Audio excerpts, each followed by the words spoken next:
எல்லாருக்கும் வணக்கம். நாங்கள் இன்றைக்கி என்ன பார்க்க போகிறோம்னு சொன்னால், தங்கமும் சில்வரும் நல்லா ஃபாஸ்ட்டாக மூவ் ஆகுது. ரெண்டும் ஆல் டைம் ஹையை பிரேக் ஆகி மூவ் ஆகி கொண்டிருக்கு.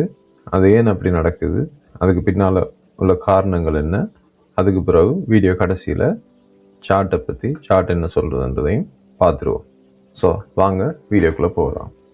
ஸோ இந்த தங்கம் சில்வர் மூவுக்கு முக்கிய காரணம் ஃபெடரல் ரிசர்வுக்கும் யூஎஸ் கவர்மெண்ட்டுக்கும் நடுவில் நடக்கிற பனிப்போர் தான். ஏன்னா நேற்று அமெரிக்காவில் ஃபெடரல் ரிசர்வ் தலைவருக்கு, அதாவது ஜெரோம் பவலுக்கு எதிராக விசாரணையை தொடக்கியிருக்காங்க. அந்த விசாரணை எதை பற்றின்னு சொன்னால், ஃபெடரல் ரிசர்வ் தலைமையகத்தை புதுப்பிக்கிறதுக்கு 2.5 பில்லியன் செலவு செஞ்சதை வச்சு, அந்த செலவு சரியாக நடந்துச்சா, என்ன மாதிரி நடந்திருக்கு, ஏன்னா அது நிறைய காலம் போகுது, அது எதிர்பார்த்த விட கூட செலவாகுது அப்படின்ற ஒரு இதை வச்சு அதில் ஏதாவது கரப்ஷன் நடந்திருக்கான்னு சொல்லி ஜெரோம் பவலை விசாரிக்கிறதுக்கு யூஎஸ் கவர்மெண்ட் செஞ்சுருக்கு. அதாவது கொஞ்ச நாளாகவே ட்ரம்ப் ஜெரோம் பவலுக்கு ஓவராக ப்ரெஷர் கொடுத்து கொண்டு இருந்தார். இன்ட்ரெஸ்ட் ரேட்டை குறைங்கண்டு. அது நடக்காதால் இப்படியான இதுகள் நடக்குதுன்னு மார்க்கெட் நினைக்குது. ஏன்னா ஃபெடரல் ரிசர்வ் கவர்மெண்ட் ப்ரெஷர் பண்ணுது இன்ட்ரெஸ்ட் ரேட்டை குறைக்கிறதுக்கு. ஏன்னா எலெக்ஷன் வருது, மிட் டேர்ம் எலெக்ஷன். ஸோ அதுக்காக இன்ட்ரெஸ்ட் ரேட்டை குறைச்சா மக்கள் கொஞ்சம் ஹாப்பி ஆயிடுவாங்க, ஏன்னா இன்ட்ரெஸ்ட் ரேட் குறைகிறதா. ஸோ அப்படி இது போனதால் நார்மலாக ஃபெடரல் ரிசர்வ் உண்மை வித்தியாசம். ஆனால் இவங்க மக்களை நம்ப வைக்கிறேன்டா ஃபெடரல் ரிசர்வ் ஒரு சுதந்திரமான கமிட்டி, அது சுதந்திரமாக தான் முடிவுகள் எடுக்கும், அதுக்கும் கவர்மெண்ட்டுக்கும் சம்பந்தம் இல்லைன்ற மாதிரி தான் நம்ப வச்சுருப்பாங்க. ஸோ அந்த நம்பிக்கை உடையும் போது கவர்மெண்டில் இருக்கிற கான்ஃபிடென்ஸ், டாலரில் இருக்க கான்ஃபிடென்ஸ் உடையும். ஸோ நீங்கள் பார்த்தீங்கன்னா டாலர் நல்லா விழுந்து கொண்டிருக்கு, ஏன்னா அந்த கான்ஃபிடென்ட் உடைகிறதால. அதனால தான் எல்லோரும் தங்கத்துக்கு மேலே இன்வெஸ்ட் பண்ண பார்க்குறாங்க. ஏன்னா எப்போ டாலரோட கான்ஃபிடென்ஸ் உடையுதோ அதுக்கு எதிரான பேட் கோல்டு தான். ஸோ இந்த விசாரணை இது பண்ணோடனே ஃபெடரல் ரிசர்வ் தலைவர் ஜெரோம் பவல் நேற்று வீடியோ மேக் பண்ணி போட்டிருந்தார். வீடியோவில் பேசியிருந்தார். அதாவது நான் மார்க்கெட் கண்டிஷனை வச்சு தான் இன்ட்ரெஸ்ட் ரேட்டை முடிவு பண்ணுறேன், ஆனால் கவர்மெண்ட் பிரசிடென்ட் என்னை ப்ரெஷர் பண்ணி கொண்டிருக்கிறாரு. அந்த ப்ரெஷருக்கு நான் ஒத்து வரலைன்றதால தான் என் மேலே பொய்யான குற்றச்சாட்டை வச்சு என் மேலே விசாரணையை தொடக்கியிருக்கிறாங்கன்னு சொல்லி.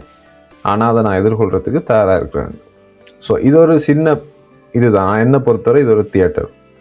ஸோ இது ஒன் ஆஃப் த கதை. அந்த கதை எங்கே போகுதுன்னு, எங்கே போய் முடிய போகுதுன்னு பொறுத்திருந்து பார்க்கணும். ஆனால் நான் இதுகளை நம்புறதில்லை. இதுகளெல்லாம் தெரிஞ்சுக்கணும், மார்க்கெட்டில் என்ன நடக்குது, என்ன மாதிரி சுச்சுவேஷனில் இருக்கிறோம், அப்படி போகுதுன்னு. ஆனால் எல்லா கதைக்கு பின்னாலேயும் வேறு கதை இருக்கும். ஆனால் வெளியே வாரது ஒரு வேறு கதையாக தான் இருக்கும். அது இப்போ ப்ரெடிக்ட் பண்ணல, அது என்னத்துக்கு இந்த கதை ஓடிக்கொண்டிருக்குன்னு கொஞ்ச நாளில் தெரியும். அதுக்கு நிறைய ஸ்பெக்குலேஷன் பண்ணலாம் வேண்டாம். ஏன்னா நீ இப்போ கமிட்டி பட தேவையில்லை. ஏன்னா ஃபெடரல் ரிசர்வ் மே மாதத்தோடு அவர்கிட்ட இது முடியுது, அதோட புதுவாள் தான் வரப்போகிறாங்க. ஆனால் ஏன் இதை இப்போ செய்யணும், இல்லாட்டி புதுசாக வர ஆளுக்கு ஒரு பயங்காட்டுறதுக்கு செய்கிறாங்களான்னு கதை வேறு. ஆனால் ஐ டோன்ட் பிலீவ் தட். நான் எந்த அனுபவத்திலையும், நான் உலகத்தை பார்க்குற விதத்துலையும் நான் அதை நம்புறதில்லை. இங்கே எல்லாமே பிளான் படி தான் நடக்கும். மார்க்கெட் கிராஷாக இருந்தானே, புல் மார்க்கெட்டாக இருந்தானே, எல்லாமே பிளான் தான். நீங்கள் எதுவுமே பிளான் பண்ணாமல் தன்னிச்சையாக நடக்கிறது எதுவுமே இல்லை இந்த உலகத்தில். மனுஷன் எங்கேயாவது தொடர்பட்டுருக்காண்டா அதுக்கு பின்னால் பிளான் இல்லாமல் எதுவுமே நடக்காது. அதை நீங்கள் போராட்டங்கள் என்னென்றாலும். ஸோ அது ஒரு இது. ஸோ அதனால் இன்வெஸ்டர்ஸுக்கு டொலரை நம்புகிற தன்மை குறையும். ஏன்னா பொய் என்றாலும் அது பொய்யா இருக்கும் வரைக்கும் தான் அது அழகாக இருக்கும். ஃபெடரல் ரிசர்வ் தன்னிச்சையாக தான் முடிவெடுக்குது, ஃபெடரல் ரிசர்வ் மக்களுக்காக வேலை செய்தன்னு அந்த பொய்யை இது உடைக்குது. ஸோ இப்போ எவ்வளோ காலம் என்ன, ஃபெடரல் ரிசர்வ் இன்ஃப்ளேஷன் வந்தால் மக்களுக்காக பாவம் கஷ்டப்படுவாங்க, விலைவாசி கூடனா ஃபெடரல் ரிசர்வ் மக்களுக்காக தான் எல்லாம், அன்எம்ப்ளாய்மெண்ட் ஆகாமல் நிறைய வேலை வாய்ப்பு போகாமல் ஃபெடரல் ரிசர்வ் தான் காப்பாற்றுமென்ற பொய் தான் இவ்வளோ காலம் ஓடிக்கொண்டிருந்தது. அந்த பொய் இப்போ உடைய பார்க்குது. ஸோ அதையே இதை உடைக்க பார்க்குறாங்கன்றது தெரியலை. அதுக்கு பின்னால் நிறைய ஸ்பெக்குலேஷன் பண்ணலாம், ஆனால் சரியாக கண்டுபிடிக்க முடியாது. ஸோ அதை வெயிட் பண்ணி தான் பார்க்கணும். ஆனால் நான் எதையுமே நம்புறதில்லை. நான் சிம்பிளாக சொல்கிறேன், நான் கவர்மெண்ட் சொல்கிறதையோ, இந்த பெரிய பெரிய பேங்குகள் சொல்கிறதையோ, ஃபெடரல் ரிசர்வ் சொல்கிறது எதையுமே நம்புறதில்லை. ஏன்னா இவனை எல்லாம் மீடியா, ப்ரொபகண்டா மீடியா, இவன் எல்லாமே கூட்டு கலவாணி தான் என்னை பொறுத்தவரை. அது என்ன பர்சனல் ஒப்பீனியன். ஏன்னா இந்த உலகத்தில் நாங்கள் எங்களுக்கு சொல்லித்தரது உண்மையோட பொய்கள் தான் கூட. நாங்கள் பொய்களை தான் நிறைய காலம் நம்பி இருக்கிறோம். அதாவது அமெரிக்கா கண்டுபிடிச்சது கொலம்பஸ் இல்லை, அமெரிக்கா கண்டுபிடிச்சது கொலம்பஸ் இல்லை, அமெரிக்காவில் இருந்த மக்களை நாசமாக்குனது கொலம்பஸ்ன்னு தான் சொல்லி கொடுத்துருக்கோம். எங்களுக்கு என்ன சொல்லி கொடுத்துருக்காங்க? அமெரிக்காவை கண்டுபிடித்தவர் யாருன்னு தான் சொல்லி கொடுத்துருக்காங்க.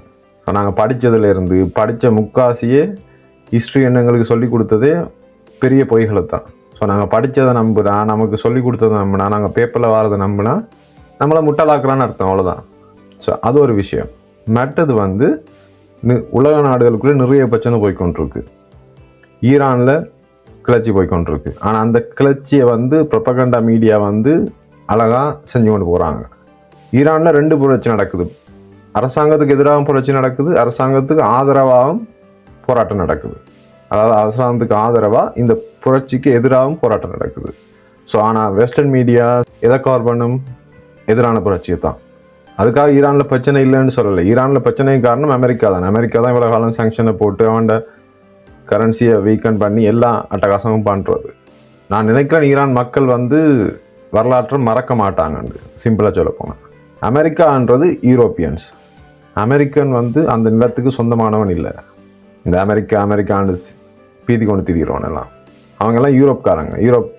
யூரோப்பில் இருந்து கொலம்பஸ் அமெரிக்கா கண்டுபிடிச்ச எங்களுக்கு கதை சொல்லி, பேசிக்காக கொலம்பஸ் வந்து ஃபர்ஸ்ட்டாக போய் இறங்கினார் யூரோப்பில் இருந்து. அமெரிக்காவில் ஏற்கனவே மக்கள் வாழ்ந்து கொண்டு தான் இருந்தாங்க. அமெரிக்கான்றது இவங்க வச்ச பேர், அவ்வளோதான். இவங்க வந்து இடத்துக்கு போய் ஆட்களெல்லாம் நாசமாக்கி இது பண்ணி அமெரிக்கான்ற பேரை வச்சு செஞ்சாங்க. ஸோ அதனால் இவங்க போகிற இடம் வந்து நல்லா இருக்குமான்னு நான் நம்ப மாட்டேன். ஹிஸ்ட்ரியை போய் பார்த்தா அதுதான் எனக்கு சொல்லுது. நீங்கள் ஈராக்கில் பாருங்கள், லிபியாவில் பாருங்கள், இவங்க டெமோக்ரஸி இந்த மக்களை காப்பாற்ற போகிறோம்ண்டு இந்த யூரோப்காரங்க, அமெரிக்கன்னு நான் சொல்கிறதில்ல, யூரோப்காரங்க. எல்லா யூரோப்காரனையும் நான் தப்பாக சொல்லலை. ஆனால் டெமோக்ரஸி அப்படின்னு சொல்லி மற்ற நாட்டில் போய் மற்றவண்ட வீட்டில் போய் கை போடுறான் பாரு, அந்த மாதிரி யூரோப்காரனுங்க நல்லது செஞ்சு சரித்திரமே இல்லை. நீங்கள் ஈராக்கில் பாருங்கள், ஈராக்கி சதாம் ஹுசேன் இருந்ததை விட இப்போ நாசமாக போய் தான் இருக்குது. லிபியாவில் பாருங்கள், கடாஃபி இருந்ததை விட இப்போ நாசமாக போய் தான் இருக்குது. ஸோ அப்படி எல்லா நாடுகளையும் பாருங்கள். எல்லாத்துக்கும் காரணம் இவங்களோட தாங்க பெரியாக்கள்ன்ற ஒரு நிலை, மற்றவனெல்லாம் எங்களுக்குள்ள அடிமைண்டு. ஏன்னா மற்ற இந்த உலகத்தில் நல்லது கெட்டதுன்னு எதுவுமே இல்லை. ஏன்னா நல்லவன்னு சொல்கிறதுக்கோ நல்லது இதுதான் நல்லதுண்டு அப்படின்னு இந்த உலகத்தில் எதுவுமே இல்லை. இங்கே பிரச்சனையே சின்ன கெட்டதா இல்லாட்டி பெரிய கெட்டதான்ட்டு. ஸோ அதனால் நாங்கள் வந்து நல்லவன் இவன் கெட்டவனான்னு பார்க்கக்கூடாது. எது சின்ன கெட்டவன் அவன் பெரிய கெட்டவன் தான் பார்க்கணும். ஸோ என்னை பொறுத்தவரை கம்பேர் பண்ணிக்குள்ள அமெரிக்கா செய்கிறது, யூரோப்காரர் செய்கிறது எல்லாம் பெரிய கெட்டது, மற்றவங்க செய்கிறது சின்ன கெட்டது, அவ்வளோதான். ஸோ இங்கே கெட்டதுக்கும் தான் போட்டி, எது பெருசு எது சின்ன. இங்கே நல்லதுண்டு எதுவுமே இல்லை. அதுதான் எந்த ஒப்பீனியன், அதான் எந்த கருத்து. நான் ஹிஸ்ட்ரியை போய் பார்க்கும்போதோ இல்லாட்டி அந்த ஆதிக்க சக்தி உள்ள மனிதர்களை பார்க்கும்போதோ எனக்கு அதுதான் விளங்குது. நார்மலான ஆட்களை விடுங்க, வயலுக்கு போய் நிம்மதியாக வாழ்க்கையை தண்ட வாழ்க்கையை இதுன்றதுக்கு. ஏன்னா எனக்கு எந்த பிரச்சனையும் இல்லை, நான் எந்த சார்புடையவனும் இல்லை, எந்த மதத்தை இது பார்க்குறவனும் இல்லை. என்னை பொறுத்தவரை மனிதத்துக்கு இந்த உலகத்தில் பிறக்கிற ஒவ்வொரு மனுஷனுக்கும் நிம்மதியாக வாழ்ந்த உரிமை இருக்குது. அந்த உரிமையை தட்டி யார் பறித்தாலும் அதுக்கு நான் எதிரானவன் தான். எனக்கு அவனுக்கு கோடியை கூடு பெரிய வசதியை கூட நான் கேட்கல. இந்த மனுஷன் இந்த உலகத்தில் பிறக்கிற எல்லா மனுஷனுக்கும் தனக்கு தேவையான உணவை எடுத்துக்கொண்டு, தனக்கு தேவையான ஒரு சின்ன வீடையோ எதையோ கட்டி கொண்டு, தனக்கு விருப்பமாக மற்றவனை டிஸ்டர்ப் பண்ணாமல் வாழ்கிறதுக்கு எல்லா உரிமையும் இருக்குது. அந்த உரிமையை எவன் பறித்தாலும் அது மனித குலத்துக்கே ஆபத்தான விஷயம், இல்லாட்டி மனிதத்துக்கே அது ஆபத்தான விஷயம். அது பெரிய கெட்டது. நீ அவனுக்கு பெரிய செல்வங்கள் கொடுக்க தேவையில்லை, பெரிய வசதி கொடுக்க தேவையில்லை. ஆனால் அடிப்படை வசதியோட வாழ்கிறதுக்கு ஒரு மனுஷனை நீ தடுக்கிறியண்டா அது டேஞ்சரான விஷயம். அது ஒரு அடிப்படை வசதி, அடிப்படை விஷயங்களை தடுக்கிறது என்னை பொறுத்தவரை மனித பண்பே இல்லை. வேற ஒன்றும் இல்லை. இவங்களோட டெமோக்ரஸியும் இவங்களோட ஜனநாயகத்தையும் இவங்களோட இதையும் போய் நீங்கள் இதில் பாருங்கள். உங்களுக்கு நேர் லைவாகவே நீங்கள் பார்க்கலாம். பலஸ்தீனத்தில் இவங்களோட ஜனநாயகம் எப்படி, இவங்களோட மனிதாபிமானம் எப்படி, இவங்களோட லோ அண்ட் ஆர்டர்ஸ் எப்படி, அது தெரிஞ்சிடும். இதுக்கு ஒன்றும் மறைக்க தேவையில்லை. ஸோ அதனால் ஈரான் வந்து இதுலேருந்து வெளியே வரும் எப்படியாவது. ஏன்னா என்னை பொறுத்தவரை எனக்கு அமெரிக்கனோ யூரோப்பியனோ எங்கேயாவது போய் அந்த நாடை நல்லதாக்குனதா சரித்திரமே இல்லை. அவன் நல்லதாக்கியிருக்கான்னு நீங்கள் நினச்சிங்கன்னா அவன் செஞ்ச 10% தான் நீங்கள் பார்க்குறீங்க, 10%. ஆனால் அந்த நல்லதையும் அவன் செஞ்ச கெட்டதையும் கம்பேர் பண்ணி பார்த்தீங்கன்னு சொன்னால் நல்லதை விட கெட்டது பெண்ணம் பெருசாக இருக்கும். ஸோ இங்கே வந்து நல்லதை மட்டும் பார்த்தீங்கன்னா அது உங்களோட விருப்பம், நீங்கள் பார்க்கலாம். இல்லாட்டி நீங்கள் கெட்டதையும் நல்லதையும் கம்பேர் பண்ணி எது பெருசுன்னு பார்த்தீங்கன்னா உங்களுக்கு தெரிஞ்சிடும். அது ஹிஸ்ட்ரி ஃபுல்லாக இருக்குது. ஸோ அது ஒரு விஷயம் ஓடிக்கொண்டிருக்கு ஈரான் பிரச்சனையில். என்னதான் இந்த வெஸ்டர்ன் ஆதிக்க சக்திகள் என்னதான் செஞ்சாலும் எனக்கு தெரிஞ்சு அது நல்ல முடிவாக வரும். அதுக்காக நான் ஈரானுக்கு சப்போர்ட் பண்ணுறதுன்னு இல்லை. ஏன்னா ஈரானில் மக்கள் பாவம் தான், இல்லைன்னு இல்லை, இன்ஃப்ளேஷன் ஏறுது, அது ஏறுது. ஆனால் வேறு வழி இல்லை. ஏன்னா நீங்கள் ஹிஸ்ட்ரியை போய் பாருங்கள், ஈரான் ஹிஸ்ட்ரியை போய் பாருங்கள். முந்தி இருந்த இந்த ஷாவங்க இந்த மன்னர் ஆட்சியில் என்ன கொடுமைகள் நடந்துச்சு, என்ன மாதிரி விளையாட்டு காட்டினாங்க, அதுக்கப்புறம் அந்த மன்னர் ஆட்சி எப்படி கொண்டு வந்தாங்க, பிறகு எப்படி ரெவல்யூஷன் நடந்துச்சு. ஸோ அப்போ உங்களுக்கு தெரியும். உங்களுக்கு அதான் சொன்னேன், சிம்பிளாக நீங்கள் ஹிஸ்ட்ரியை பார்த்தாலே இந்த இவனோட ஃபுல் இதுவும் தெரிஞ்சிடும். உலகத்தை எப்படி இயங்குது, எப்படியான ஆட்கள், ஜனநாயகத்தை பற்றி மற்ற நாட்டுக்கு சொல்லி கொடுக்குறோம் எல்லாம் எந்த மாதிரியான ஆட்கள்னு தெரிஞ்சிடும். ஸ்பெஷலாக யூரோப்பியன், இந்த அமெரிக்கன் இவங்களோட கதை எல்லாமே இவனை செய்கிற அட்டாசமெல்லாம் செய்வானுங்க, செஞ்சு போட்டு மற்றவனுக்கு சொல்லி கொடுப்பானுங்க, இதுதான் ஜனநாயகம், இப்படி தான் லோ அண்ட் ஆர்டர். ஆனால் நாங்கள் அதெல்லாம் கவனிக்க மாட்டோம். நாம பெரிய ஆட்கள், நாங்கள் வித்தியாசமாக, நாங்கள் கடவுளால் சூஸ் பண்ணப்பட்டாங்க, மற்றவங்கலாம் குரங்குல இருந்து வந்தவனு இந்த மாதிரி. ஸோ அது பக்கம் ஓடுது. பிறகு ரஷ்யா உக்ரைன் பக்கம் ஒரு நொண்டு ஓடிக்கொண்டிருக்கு. யூரோப்காரன் ரஷ்யா விடுற பாடில்லை. யூரோப்பில் எக்கனாமி டவுன் ஆகிக்கொண்டிருக்கு. இப்போ நாளைக்கு எக்கனாமி டவுன் ஆனால் மக்கள் எல்லாம் இவனால தான் திட்டுவோம், அரசியல்வாதியை. அப்போ என்ன செய்வானுங்க, ரஷ்யாவோட போய் போரை செய்வோம். போரை செஞ்சால் நாளைக்கு ரஷ்யாவை சாட்டி விட்டுடலாம். ரஷ்யாவால் தான் இந்த பிரச்சனை எல்லாம். ஸோ ரஷ்யா பிரச்சனை ரஷ்யா பிரச்சனை இல்லை. ரஷ்யாவோட பிரச்சனைக்கு முதல் காரணம் அமெரிக்காவும் யூரோப்பியன்ஸும். ஏன்னா ரஷ்யா அமெரிக்கா முந்தி ரஷ்யா சொல்லியிருந்தா நேட்டோ நாங்கள் எக்ஸ்பேண்ட் பண்ண மாட்டோம். ஆனால் இவ்வளோ காலம் ரஷ்யா பொறுத்து கொண்டே இருந்தது.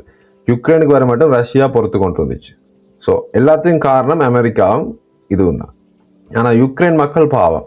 ஸோ இது ரஷ்யாட இந்த யுத்தத்துக்கு காரணம் ரஷ்யா இல்லை. நீங்கள் மீடியாவை நம்புங்க, எதையாவது நம்புங்க, சரி. இந்த யுத்தத்துக்கு காரணம் யூரோப்பும் அமெரிக்காவும். ரஷ்யா தன்னை பாதுகாக்க அந்த வேலையை செய்யுது, அவ்வளோதான். இவங்க என்ன செய்கிறாங்க, புட்டினை உசுப்பேத்தி புட்டின் ஏதாவது தப்பு பண்ண மாட்டாரா, புட்டின் ஏதாவது குண்டை தூக்கி யூரோப்பில் போட மாட்டாரா, அதை சாட்டி வச்சு நாங்கள் போருக்கு போகிறதுக்கு தான் இவங்க ஃபுல் ட்ரை பண்ணுறாங்க. அது இப்போதைக்கு நடக்காது. புட்டின் நல்லா பொறுமையாக தான் இருக்கிறார். ஸோ நாளைக்கு யுத்தம் பண்ணி வந்தால் நீங்கள் World War III இல்லாட்டி பெருசாக அணு ஆயுதத்தை பற்றிலாம் யோசிக்க, அது இப்போதைக்கு நடக்காது. அன்லஸ் ரஷ்யா தோக்குற நிலைமைக்கு வந்தால் தான் ரஷ்யா அணு ஆயுதத்தை யூஸ் பண்ணும், இல்லாட்டி அணு ஆயுதத்தை யூஸ் பண்ண. ஏன்னா தோக்குற நிலை வந்தால் ஓகே, நான் சாகுறேன்டா, அப்புறம் என்ன மண்ணாங்காட்டிக்கு நான் உன்னை பற்றி யோசிக்கணுமெண்டு அது யாருன்னாலும் செய்வாங்க. ஏன்னா அமெரிக்கா மாதிரி ரஷ்யா போய் டக்குன்னு உன்னை வெறுட்டணும், நீ உன்னை கீழே வச்சிருக்கணுன்றதுக்காகலாம் அணு ஆயுதம் தூக்கி போடுற கேட்டகரிக்கு வராதுன்னு நான் நம்புகிறேன். ஸோ அந்த பிரச்சனை முடிகிற பாடு இல்லை. இவனை கிண்டிக்கிட்டே இருக்கானுங்க.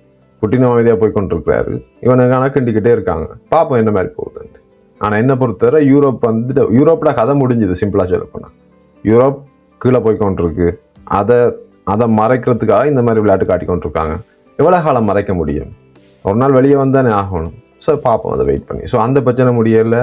மற்றது ஏற்கனவே நான் பழைய வீடியோக்குள்ள சொன்ன மாதிரி சீனாவில் கட்டுப்பாடுகள் சில்வருக்கு அதுக்கு இதுக்குன்னு அது நான் பழைய வீடியோக்களை கவர் பண்ணியிருக்கேன். எப்படி சீனா இது பண்ணியிருக்கு, ஏற்றுமதியை குறைச்சிருக்கு எல்லாம். ஸோ அதை நான் திருப்பி பேசலை. நீங்கள் வேணுமென்னா நீங்கள் போய் வீடியோக்குள்ளே பாருங்கள். அடுத்தது இப்போ அமெரிக்காவோட பொருளாதாரம் குறையுதுண்டு, வீழ்ச்சி வருதுன்னு சொல்லி சின்ன சின்ன சிக்னல்ஸ் வருது. ஸோ அதனால் இவங்க எப்படித்தான் இது பண்ணாலும் இன்ட்ரெஸ்ட் ரேட் குறைஞ்சி தான் ஆகணும். இவங்க இப்போ எத்தனையோ தியேட்டர் காட்டலாம், இது இன்ட்ரெஸ்ட் ரேட் குறைக்கல, அதனால் இப்படி செய்கிறாரு, அதனால் நான் அமெரிக்கா இதை வச்சு தான் இன்ட்ரெஸ்ட் ரேட் பண்ணுறேன், இவர் கதை விடலாம். ரெண்டு பேரும் மாறி மாறி கதை அடிச்சு கொண்டு இருப்பாங்க. ஆனால் உண்மையாக சொல்ல போனால் இன்ட்ரெஸ்ட் ரேட் குறைய போகுது. ஸோ அது மார்க்கெட்டுக்கு ஏற்கனவே தெரியும், விஷயம் தெரிஞ்சவனுக்கு. ரீட்டைல் ட்ரேடர்ஸுக்கு நிறைய பேருக்கு விஷயம் தெரிகிறது இல்லை. சும்மா சார்ட்டை பார்ப்பாங்க, ஏறுவாங்க, கொள்ளுவாங்க. ஆனால் எப்பயுமே பிக் மணிக்கு விஷயம் தெரிஞ்சிடும்.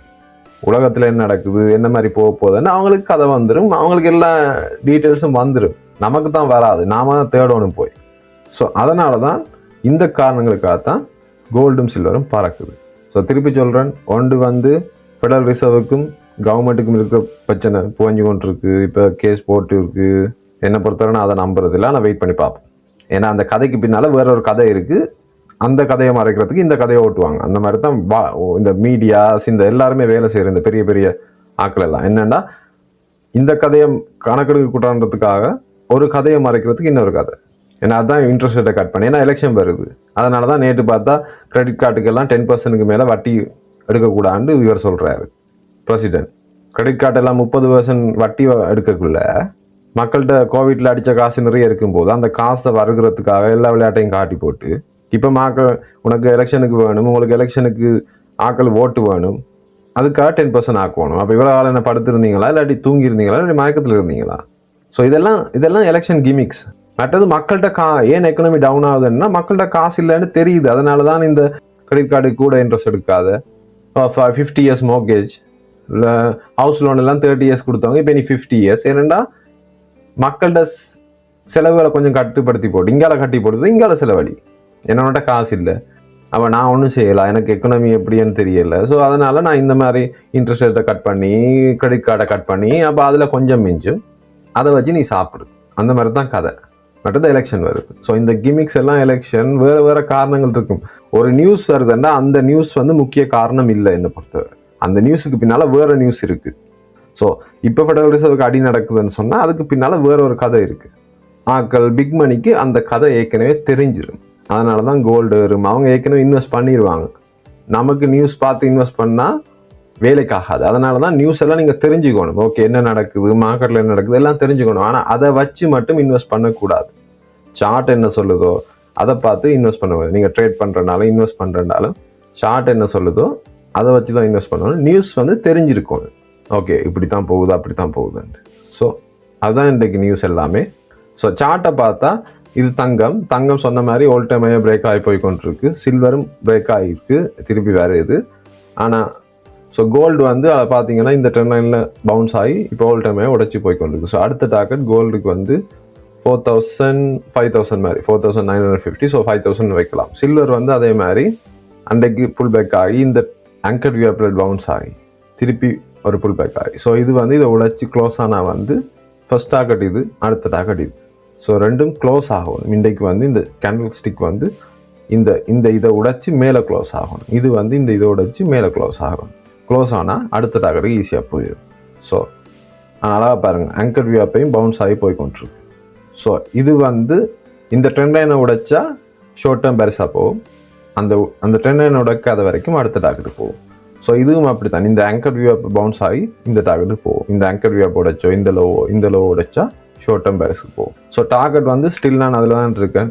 கோல்டுக்கு 5,000, சில்வருக்கு ஃபர்ஸ்ட் டார்கெட் 94, அடுத்த டார்கெட் வந்து 108. ஸோ 100 மாதிரி வச்சுக்கோ, 94 to 100. அவ்வளோதான் இன்றைக்கு வீடியோ. இந்த வீடியோ பிடிச்சிருந்தா லைக் பண்ணுங்கள், ஷேர் பண்ணுங்கள், சப்ஸ்கிரைப் பண்ணுங்கள். அடுத்த வீடியோவை சந்திப்போம். நன்றி, வணக்கம்.